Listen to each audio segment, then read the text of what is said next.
Vous le savez, en ce moment à Madrid, un congrès des extrêmes droites européennes. Écoutez-la. Au moment où le centre de gravité du monde semble s'éloigner de l'Europe, les Américains nous disent amicalement « Soyez forts et pour cela, soyez vous-même ». Refusez la repentance, la mauvaise conscience qu'instillent les wokistes et les défaitistes.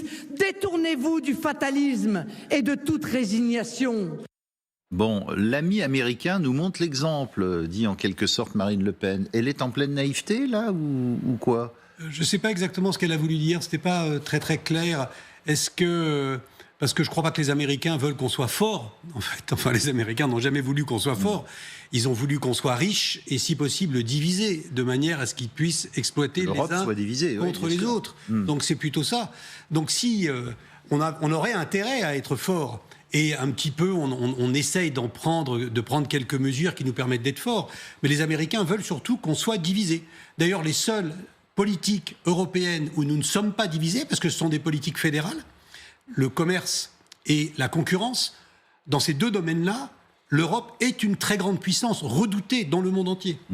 On rappelle que alors que dans la politique de défense ou la fiscalité, nous sommes ultra divisés et par conséquent très fragiles. La première force économique du monde, c'est l'Europe, hein, en termes de pouvoir d'achat. 440 millions de consommateurs. De moins en moins, à fort pouvoir d'achat, quand même. De moins en moins, ceci dit. Hein. Bah oui, mais enfin, ça l'est toujours. En termes de PIB consolidé, l'Europe est quand même derrière la puissance américaine, à peu près au niveau de celle de la Chine, qui surnage aussi. Alors c'est bien sûr des masses consolidées économiques qui ne sont pas du tout négligeables, c'est partie des trois pôles, mais de moins en moins, ceci dit.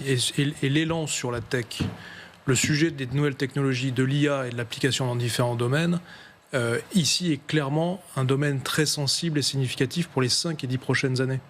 C'est-à-dire que ce qui est en train de se passer côté américain, c'est clairement créer les conditions dans des logiques de chaos, dans des logiques compliquées, hein, ça je ne dis pas le contraire, mais c'est clairement créer les conditions pour se donner une longueur d'avance très significative par rapport aux autres pôles de puissance économique au monde, c'est-à-dire Europe et un peu Asie de l'Est, quoi. C'est-à-dire la Chine. Mais c'est-à-dire qu'on est déjà à la ramasse, on est déjà... Oui. Non, moi, je crois pas. Je crois pas. Je suis assez optimiste. Je crois qu'au contraire, on va vers un horizon de raison et de progrès en Europe qui va être ressoudé par rapport à cette espèce de grande extravagance américaine qui va faire vraisemblablement à terme finalement fuir les investisseurs, parce que les investisseurs finalement veulent de la stabilité. Parce que là, c'est le contraire. Hein. Non, mais oui, mais...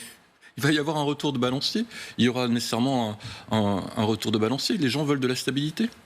Avant tout. Et aujourd'hui, Trump n'offre que des incertitudes. Oui, mais c'est aussi un transgressif. C'est-à-dire de dire, après tout, certains se le disent, pourquoi pas casser les codes ? Pourquoi pas aller plus loin ? Regardez ce que dit Marine Le Pen. Marine Le Pen dit, arrêtez la repentance. C'est ce qu'avait dit aussi Elon Musk aux Allemands, en leur disant, arrêtez la repentance pour ce qu'ont fait vos grands-pères, vos grands-parents, c'est-à-dire les nazis. Bon, pas tous les Allemands, mais évidemment. Mais la période de la guerre. Bon, c'est un discours repris par Marine Le Pen. Le slogan des extrêmes droites européennes réunies en ce moment à Madrid, c'est « Make Europe Great Again ». Bon, on est en plein dedans. Oui, ça c'est surprenant, Damien, de la part quand même d'un parti quand même qui est anti-atlantiste depuis toujours et qui tout d'un coup est pris d'amour en fait pour les États-Unis. C'est extrêmement nouveau. Vous vouliez réagir, Dominique Simonet, sur tout ce qu'on a entendu ? Oui, parce qu'en fait, c'est vrai que là, on est tous un peu comme des lapins dans les phares. Là, on ne sait pas bien ce qui nous arrive. L'Europe a un défi considérable parce que Trump va très très très vite. Il va très très vite. On l'a vu. C'est toutes les heures pratiquement. Il y a une annonce. Il signe des décrets en rafale. Et c'est sa technique. Sa technique, c'est aussi de créer de la confusion, de créer du chaos, d'obliger les gens à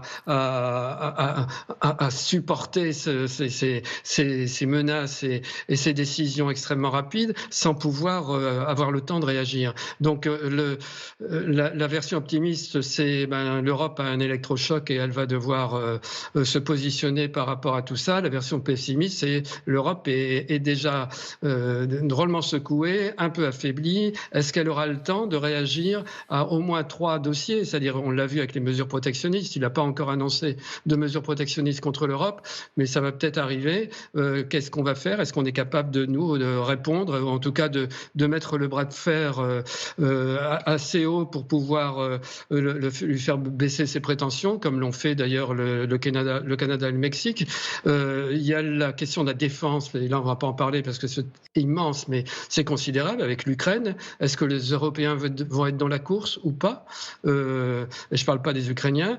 Et l'intelligence artificielle, là on en parle, il y a des initiatives, l'Europe a l'air de se mobiliser, mais on a au moins 3 grands défis, mais qui sont extrêmement brûlants, extrêmement urgents. Il n'y a pas une seconde à perdre, parce que comme on voit ces deux personnages, Musk et Trump, galoper à toute allure et prendre des mesures en passant au-dessus des institutions, même au-dessus de la Constitution pour le droit du sol, etc. Et puis ils se disent, tant pis, il y aura des procès, il y a des procès, mais les procès c'est plus lent. Et donc on fonce. Et en fait ça fonctionne, ça marche. Il fait la même chose en politique internationale, il fait la même chose avec le Proche-Orient, il fait la même chose partout. Ah bah évidemment, il y a pas toutes les 2 heures, il y a une dépêche urgente pour vous dire la Maison-Blanche a dit ça, Trump a dit ça. Tenez, dernière en date, on parlait de l'Europe, mais ce que dit Musk par exemple concerne son pays natal, l'Afrique du Sud.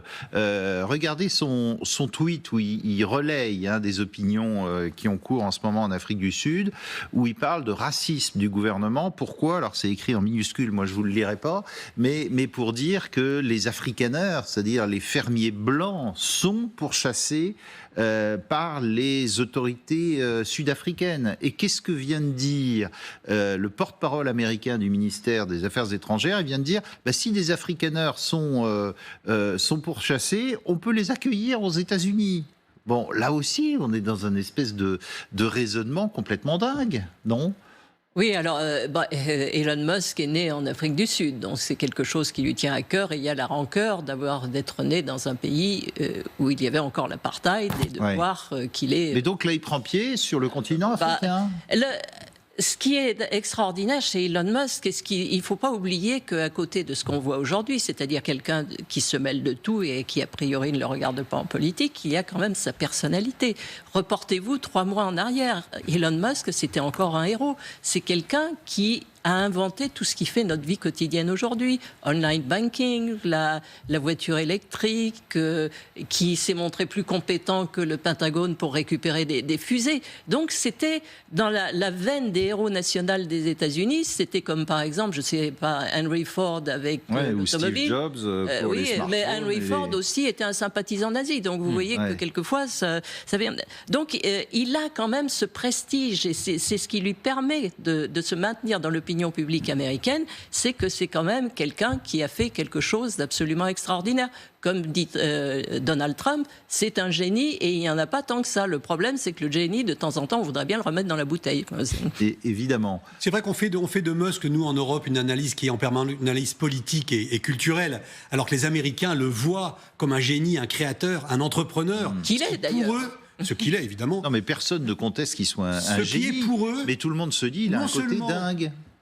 Ce qui est pour eux non seulement une vertu, mais c'est presque sacré dans l'aventure et dans l'esprit américain. Ouais. Mais en Europe, on se dit, mais oui, mais il faut le calmer quand même, faut le contrôler, il faut mettre des garde-fous, parce qu'un gars comme ça, oui, c'est un génie, mais il va aller jusqu'où ?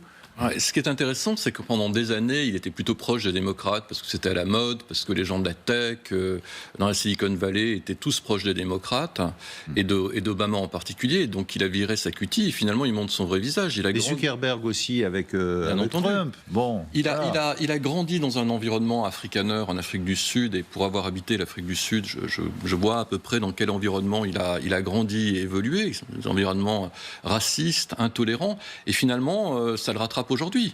Et ses positions avec l'AfD, finalement, ne sont pas du tout surprenantes. Ouais.